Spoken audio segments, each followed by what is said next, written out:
ഒരു കണക്കിന് നോക്കിയാൽ സുഡുക്കളുടെ കാശു വാങ്ങി സംഘികൾക്ക് വേണ്ടി പണിയെടുക്കുന്ന വെറും ഒരു സുന്ദര മഴുവൻ മാത്രമാണ് വായ കൊണ്ട് ആംഗലേയം വിസർജിക്കുന്ന നമ്മുടെ പൃഷ്ഠരാജൻ, അല്ലെങ്കിൽ സുഡുപ്രിയയുടെ പുരുഷഭാര്യയായിട്ടുള്ള പൃഷ്ഠരാജൻ. കേരളീയ ഹമാസനായിട്ടുള്ള പൃഷ്ഠരാജൻ സംവിധാനിച്ചും നിർമുടിയനായിരുന്ന മഹാനടന്റെ മകൻ രചിച്ചും ഈ പെരുമ്പാവൂർ അച്ചായന്റെ കീഴിൽ പണിയെടുക്കുന്ന നാടൻ അഭിനയ തൊഴിലാളി മുഖ്യ സഹനടനം നടത്തിയും പുറത്തിറക്കിയ ഊമ്പുരായൻ എന്ന് പറയുന്ന ഡോക്യുമെന്ററി ചിത്രം സംഘികളെ സമൂലം ചമ്മിപ്പിച്ചു. ഈ നിലയ്ക്ക് കണ്ടു മനസ്സിലാക്കിയാണ് ഊമ്പുരായൻ എന്ന് പറയുന്ന ചലച്ചിത്ര പടപ്പിനെ കേരളീയ ഹമാസനന്മാർ കൂട്ടത്തോടെ എടുത്ത് തലയിൽ വെച്ചിരിക്കുന്നത്.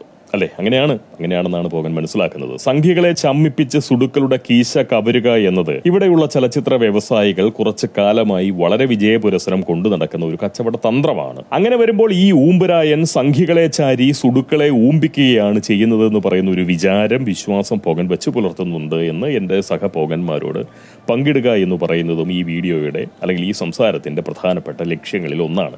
അതാണ് സത്യം. പക്ഷെ അത് തിരിച്ചറിയാൻ മൂലത്തിൽ കനകത്തിന്റെ തിളക്കമുണ്ടായിട്ട് കാര്യവുമില്ല. മണ്ടയിൽ ബുദ്ധിയുടെ തിളക്കമുണ്ടാവണം, എങ്കിലേ സാധിക്കുള്ളൂ. സംഘികളെ ചമ്മിക്കുന്ന സിനിമയാണെങ്കിൽ അത് ഹലാൽ സിനിമയാണ് എന്നും അതിനെ വിജയിപ്പിക്കുക എന്നത് മഹത്തായിട്ടുള്ള മതേതര സാംസ്കാരിക പ്രവർത്തനമാണെന്നും ധരിച്ച് സുഡുക്കളും സുഡുബാധിതരായിട്ടുള്ള ഹരിത പ്രബുദ്ധരും ഒത്തൊരുമയോടുകൂടി തിയേറ്റർ അങ്ങോട്ട് നിറച്ചു കൊടുക്കും. കേരളീയ ഹമാസനന്മാരുടെ കീശയിലെ കാശിൽ കണ്ണുനട്ടുകൊണ്ട് നിർമ്മിക്കപ്പെടുന്ന അല്ലെങ്കിൽ നിർമ്മിക്കപ്പെട്ട ഒന്നാണ് ഈ ഊമ്പുരാൻ.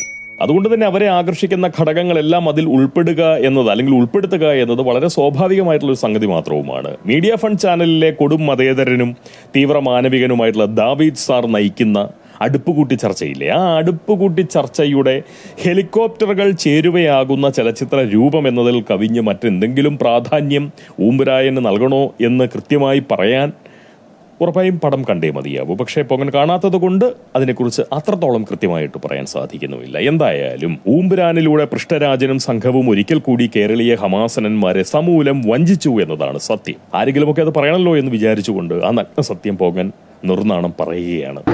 വാസ്തവത്തിൽ ഈ പൃഷ്ഠരാജന്മാർ സമൂലം അവരെ വഞ്ചിക്കുന്നു, സുഡുക്കളെ വഞ്ചിക്കുന്നു എന്നതിൽ പോങ്ങന് പ്രത്യേകിച്ച് പരാതിയോ പരിഭവമോ ഒന്നുമില്ല. ശരിക്കും പറഞ്ഞാൽ നമ്മുടെ പൃഷ്ഠരാജ സംഘം സംഘികൾക്കിട്ട് മുട്ടൻ പണി കൊടുത്തു എന്നുമൊക്കെ പറഞ്ഞ് പൊങ്ങന്റെ കമന്റ് ബോക്സിൽ ജൈവ പൊട്ടന്മാരായിട്ടുള്ള ഹമാസനന്മാർ അട്ടഹാസവുമായി വരുന്നത് കാണുമ്പോൾ അതിശയം തോന്നേണ്ടതാണ്. സാമാന്യ ബോധമുള്ള ആർക്കും അങ്ങനെ ഒരു അതിശയം വരാം. കാരണം യഥാർത്ഥത്തിൽ അവറ്റകളുടെ കാശ് വാങ്ങി നക്കിയിട്ട് അവറ്റകളുടെ ആസനത്തിൽ തന്നെ ആപ്പ് വയ്ക്കുന്ന പണിയാണല്ലോ ഈ പൃഷ്ഠരാജനും സംഘവും ചെയ്തുകൊണ്ടിരിക്കുന്നത്. എന്നിട്ടും സ്വന്തം ആസനത്തിൽ ആഴ്ത്തപ്പെടുന്ന ആപ്പ് അവരെ അലോസരപ്പെടുത്തുന്നതേയില്ല. അതാണ് ഇതിലെ രസം. അവനവന്റെ ആസനത്തിനിട്ട് കിട്ടിയ പണിയെ സംഘികൾക്ക് ലഭിച്ച പണിയായി ഗണിച്ച് ആനന്ദിക്കുന്ന സുഡുക്കളെ കാണുമ്പോൾ അത്യാവശ്യത്തിനൊന്ന് അതിശയിക്കാവുന്നതൊക്കെയാണ് എന്നുള്ളതാണ് പോകന്റെ ഒരു വിചാരം. ഒരാളും അങ്ങനെ പോകൻ അതിശയിച്ചു, അതിന്റെ പേരിൽ അതിശയിച്ചു എന്ന് പറഞ്ഞുകൊണ്ട് പോകനെ കുറ്റം പറയില്ല. അതും എനിക്ക് നന്നായിട്ട് അറിയാം. പക്ഷേ പോകൻ അതിൽ ഒട്ടും തന്നെ അതിശയമില്ല. കാരണം കനകം കയറി ഇറങ്ങി വികസിതമായിട്ടുള്ള ഗുദഗുഹയിൽ പൃഷ്ഠരാജന്മാരുടെ ആപ്പ് തറഞ്ഞാൽ എന്തറിയാനാണ്. ഒരു കൊതുക് സംഘം കൂർപ്പിച്ച കൊമ്പുകളുമായി ഇടയ്ക്കൽ ഗുഹയിലേക്ക് പറന്നു കയറിയാൽ ഇടയ്ക്കൽ ഗുഹയ്ക്ക് വല്ല നൊമ്പരവും ഉണ്ടാവുമോ? എത്ര കൊതുകുകൾ കൂട്ടത്തോടുകൂടി കൊമ്പും കൂർപ്പിച്ച് ഇടയ്ക്കൽ ഗുഹയിലൂടെ പറന്നാലും ഇടയ്ക്കൽ ഗുഹയ്ക്ക് നൊമ്പരമുണ്ടാവില്ല, അല്ലേ? നല്ല ശേലായി. അങ്ങനെ ചോദിക്കാനുണ്ടോ? ഇല്ല. സത്യം പറഞ്ഞാൽ സംഘികൾക്ക് നേരെ ആവർത്തിച്ച് സംഭവിക്കുന്ന തീർത്തും പരിഹാസ്യമായിട്ടുള്ള ഇത്തരം ചലച്ചിത്ര നീക്കങ്ങൾ കൊണ്ട് ഗുണമല്ലാതെ ഒന്നും തന്നെ സംഘികൾക്ക് സംഭവിക്കാനില്ല. അത് മനസ്സിലാക്കാനുള്ള ബോധം കനകാസനന്മാർക്കുമില്ല, അവർ വാടകയ്ക്ക് എടുത്തിരിക്കുന്ന പ്രതിഭാശാലികൾക്കുമില്ല. സംഘികളുടെ സഹനശേഷി അല്പാൽപമായി സംഘടിത ബുദ്ധിയായി അങ്ങോട്ടേക്ക് വഴിമാറും. സഹനമൊക്കെ മതിയാക്കി അത്യാവശ്യം സംഘടിത ബുദ്ധിയോടുകൂടി പെരുമാറേണ്ടതിൻ്റെ ആവശ്യകത ഉണ്ട് എന്ന് പറയുന്ന ബോധ്യമാണ് ഇത്തരം ചലച്ചിത്ര നീക്കങ്ങൾ സംഘികളിൽ അല്പാൽപമായി ഉണ്ടാക്കിക്കൊണ്ടിരിക്കുന്നത്. ചിന്താശേഷിയുള്ള മനുഷ്യർ വളരെ സാവധാനമെങ്കിലും സത്യം തിരിച്ചറിയുമെന്ന് പറയുന്ന ഒരു പ്രതീക്ഷയും പോകനുണ്ട്. ഹമാസിയൻ തീട്ടം തിന്ന് കൊഴുക്കുന്ന പൃഷ്ഠരാജന്മാരുടെ ഇത്തരം ചലച്ചിത്ര നീക്കങ്ങൾ അതിനൊക്കെ ഉപകരിക്കൂ എന്ന് പറഞ്ഞാൽ അത് വെറുതെ ഒരു ഭംഗിവാക്കോ അതല്ലെങ്കിൽ അനാവശ്യമായ പ്രതീക്ഷയോ ഒന്നുമല്ല. അതാണ് യാഥാർത്ഥ്യം. ഭാവിയിൽ നമ്മളത് അങ്ങനെ തന്നെ കണ്ടു മനസ്സിലാക്കും. ഒരു കണക്കിന് നോക്കിയാൽ സുഡുക്കളുടെ കാശു വാങ്ങി സംഖ്യകൾക്ക് വേണ്ടി പണിയെടുക്കുന്ന വെറുമൊരു സുന്ദര മഴുവൻ മാത്രമാണ് വായ കൊണ്ട് ആംഗലേയം വിസർജിക്കുന്ന നമ്മുടെ പൃഷ്ഠരാജൻ, അല്ലെങ്കിൽ സുഡുപ്രിയയുടെ പുരുഷഭാര്യയായിട്ടുള്ള പൃഷ്ഠരാജൻ. എന്തായാലും ഒരു സിനിമയെ വിജയിപ്പിക്കാനുള്ള കരുത്തുണ്ടാക്കാൻ കഴിഞ്ഞിട്ടില്ല എങ്കിൽ പോലും ആവശ്യമുള്ള പക്ഷം ഒരു സിനിമയെ പരാജയപ്പെടുത്താനുള്ള സാങ്കേതിക വിദ്യയെങ്കിലും സംഖ്യകൾ സ്വന്തമാക്കണമെന്ന് പറയുന്ന ഒരു ആഗ്രഹം പോകൻ വെച്ച് പുലർത്തുന്നുണ്ട്. സിനിമയെ സിനിമയായി മാത്രം കാണാൻ പറ്റുന്ന ഒരു നാടല്ല ഈ ഹരിത ഹമാസന കേരളം. ഒരു കാര്യം കൂടി പറഞ്ഞ് ഈ ഊമ്പുരാൻ ചരിതം പോകൻ ഇന്നത്തേക്ക് അവസാനിപ്പിക്കാം. വാസ്തവത്തിൽ ഊമ്പുരാൻ എന്ന ഈ ചലച്ചിത്ര ശ്രമം ചരിത്രത്തിന്റെ ഭാഗമായി മാറും എന്നതിൽ യാതൊരു സംശയവും പോകനില്ല.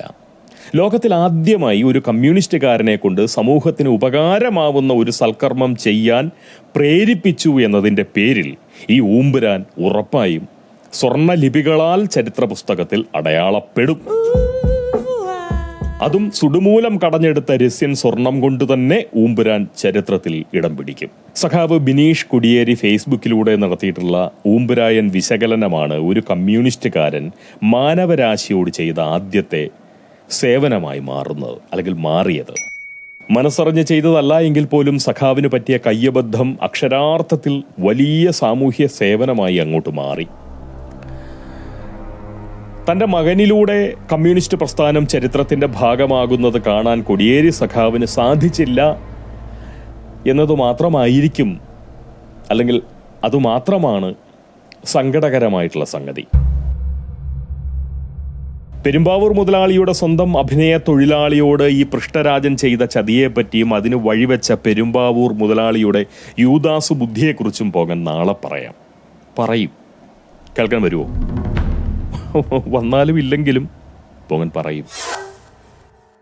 കേൾക്കാൻ ആളുണ്ടെങ്കിൽ പിന്നീട് അങ്ങോട്ടുള്ള പറച്ചിലുകൾക്ക് ചിലപ്പോൾ ഒരു പക്ഷേ ഒരു രസം തോന്നുമായിരിക്കും, ആസ്വദിച്ച് പറയാൻ പറ്റുമായിരിക്കും. അല്ലെങ്കിൽ ചത്തയെ ചവഞ്ഞി എന്ന് പറഞ്ഞുകൊണ്ട് ഊർജ്ജവാർച്ച സംഭവിച്ച് പറയേണ്ടി വരും എന്ന് പറയുന്നതാണ് കേൾക്കാൻ ആളില്ലാത്തതിൻ്റെ ഒരു പരിമിതി. എന്തായാലും സുഡുവിൽ നിന്ന് കൂലി വാങ്ങി സംഖ്യകൾക്ക് വേണ്ടി പണിയെടുക്കുന്ന സുഡുപ്രിയയുടെ പുരുഷ ഭാര്യയ്ക്ക് സർവനാശാശംസകൾ നേർന്നുകൊണ്ട് തൽക്കാലം പോകാൻ ഈ സംസാരം ഇവിടെ നിർത്തുന്നു. അടുത്ത സംസാരത്തിലൂടെ നമുക്ക് വീണ്ടും കേൾക്കാം. അടുത്ത വീഡിയോയിലൂടെ നമുക്ക് വീണ്ടും കാണാം. പോകനെ കേൾക്കാൻ സന്മനസ് കാണിക്കുന്ന എല്ലാ സജ്ജനങ്ങളോടും അവരുടെ സഹനശേഷിയെ മാനിച്ചുകൊണ്ട് കൂടുതൽ സഹനശക്തി നിങ്ങൾക്ക് ഓരോരുത്തർക്കും പ്രകൃതി കനിഞ്ഞ് അനുഗ്രഹിച്ച് നൽകട്ടെ എന്നുള്ള ആശംസ ഒരു പ്രാർത്ഥന പോലെ, സ്വാർത്ഥത നിറഞ്ഞ പ്രാർത്ഥന പോലെ പങ്കുവെച്ചുകൊണ്ട് പോങ്ങൻ ഈ സംസാരം തീർച്ചയായിട്ടും ഇന്നത്തേക്ക് ഇവിടെ നിർത്തുന്നു. ബാക്കി വിശേഷങ്ങൾ, ബാക്കി സംസാരങ്ങൾ നമുക്ക് നാളെ. എല്ലാവരും കേൾക്കാൻ വരണം എന്ന് വളരെ വിനീതമായി താഴ്മയായി നിങ്ങളോട് അഭ്യർത്ഥിക്കുകയും ചെയ്യുന്നു. ഈ ചാനൽ സബ്സ്ക്രൈബ് ചെയ്യാതെ വീഡിയോകൾ കണ്ടുപോകുന്ന ആരെങ്കിലും ഉണ്ടെന്നുണ്ടെങ്കിൽ ഈ ചാനൽ ഒന്ന് സബ്സ്ക്രൈബ് ചെയ്ത് വെക്കുകയാണ് എങ്കിൽ അല്പസ്വല്പം എന്തെങ്കിലുമൊക്കെ ഒരു വിരസത ഭാവിയിൽ ആവശ്യമുണ്ട് എന്ന് തോന്നിക്കഴിഞ്ഞാൽ വരിക, വിരസത നുണയുക, പോവുക. അത് ഉപകാരപ്പെടും. ജീവിതത്തിൽ എപ്പോഴും ആനന്ദവും സന്തോഷവും അങ്ങനെയൊക്കെ ഉണ്ടായിക്കൊണ്ടിരുന്നു കഴിഞ്ഞാൽ എന്തെങ്കിലും നമ്മളിപ്പോൾ ധാരാളം മധുരം പ്രഥമൻ അങ്ങനെ നക്കിയുണ്ട് കഴിയുമ്പോൾ ആ ഇലയുടെ അറ്റത്തായി ഒരല്പം അച്ചാർ അങ്ങനെ വെച്ചിട്ടുണ്ടാവും. എന്തിനാണ്? പ്രഥമനോടുള്ള മടുപ്പ് ഒന്ന് അകറ്റാൻ വേണ്ടിയിട്ടാണ് ഇലയുടെ അറ്റത്ത് നൽകിയിരിക്കുന്ന അച്ചാർ എന്ന് പറയുന്നത് പോലെ നിങ്ങളുടെയൊക്കെ ജീവിതം വളരെ രസകരമായി ജീവിത മധുരങ്ങൾ ഇങ്ങനെ ആവശ്യം പോലെ അനുഭവിച്ച് മടുക്കുമ്പോൾ ഒരല്പം വിരസതയുടെ അച്ചാറൊന്നുണയാൻ വേണ്ടി പോങ്ങനെ നിങ്ങൾക്ക് ആവശ്യം വരും. അതുകൊണ്ട് ഈ ചാനൽ സബ്സ്ക്രൈബ് ചെയ്യാതെ വീഡിയോ കാണുന്ന ആരെങ്കിലും ഉണ്ട് എന്നുണ്ടെങ്കിൽ തീർച്ചയായിട്ടും ഒന്ന് സബ്സ്ക്രൈബ് ചെയ്ത് വെക്കുക. അഭ്യർത്ഥനയാണ്. ചിലപ്പോൾ ഇതേ നിലയ്ക്ക് പോയി കഴിഞ്ഞാൽ അഭ്യർത്ഥന മാറ്റിയിട്ട് യാചന പോലും പോകാൻ പുറത്തെടുത്തു വരും. പോയിട്ട് വരും. ഒന്ന് സബ്സ്ക്രൈബ് ചെയ്തിട്ട് പോണേ.